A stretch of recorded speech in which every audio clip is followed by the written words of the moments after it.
Well, guys, and today we'll be talking about the New Orleans Pelicans versus the Phoenix Suns, as the Pelicans have became the 8th seed. Also, should I wear more like polos and dress shirts? I've been thinking about it. Should I just start dressing somewhat like business casual in my videos to be a little bit more professional? Let me hear your thoughts down below, and let's get right into this, okay?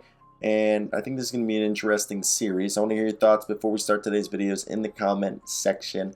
What is your prediction? How many games will whatever team you believe will win? How many games will it take the Pelicans to beat the Suns, or how many games will the Suns beat the Pelicans? Let me hear those thoughts down below. I will comment to as many as I can. Like and subscribe. Now, this will be interesting because, look, this is a good, people are going to go in the comments and say the only reason that, the Pelicans won was because Paul George wasn't there. And, you can make that argument, but at the same time, I will say the Pelicans had a great game. So, Herb Jones' ability to, guard Devin Booker and Mikal Bridges will be, and, having Herb Jones and Brent Ingram to guard Devin Booker and Mikal Bridges will make, things difficult, especially with CJ McCollum guarding most likely Chris Paul and the remaining guards. And then you have DeAndre Ayton having to deal with a combination of Jonas Valanciunas, Jackson Hayes. Then they also have Larry Nance.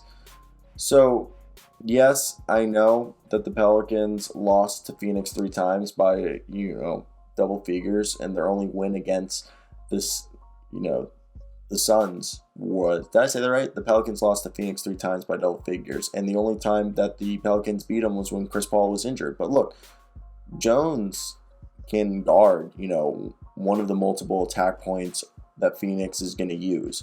So, obviously, the Suns have the upper hand in this as they're going to rely on a diet of pick and rolls. But I don't think that's not going to be an easy game. I think the Suns, at the very least, will win in 5 games. I think the Pelicans can push this to 6, but the Suns will win in 5. I don't think it'd be a sweep, but either way, I don't think the Suns are going to advance that fairly easy. Okay, I think they'll make them have a run for their money, which I think is possible because if you look at the roster for both teams, I personally think the Suns are going to be running a steady diet of, like I said, JaVale McGee is going to back up Ayton. Okay, they have Jay Crowder, Mikal Bridges, okay, Chris Paul and Devin Booker. So Ayton is going to match up with probably most likely in the starting lineup, Valanciunas with Hayes probably going to be guarding Jay Crowder in the starting lineup. Then when they go with Larry Nance and Valanciunas, or Larry Nance, Herb Jones, Ingram, McCollum, and then they sometimes have Alvarado, or they'll do Trey Murphy. But I believe a lineup of McCollum, Murphy, Ingram, Jones, and a combination of Valanciunas, Nance, and Hayes at the center position will allow them to combat Ayton and McGee at the center position, Jay Crowder and Torrey Craig and Mikal Bridges at the wings and forward spots.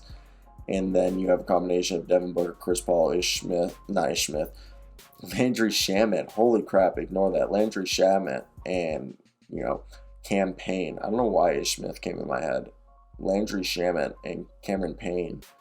So when I think of this, it's got to be the Suns in 5 games, guys. I want to hear your thoughts down below. Plus Monty Williams, back-to-back Coach of the Year.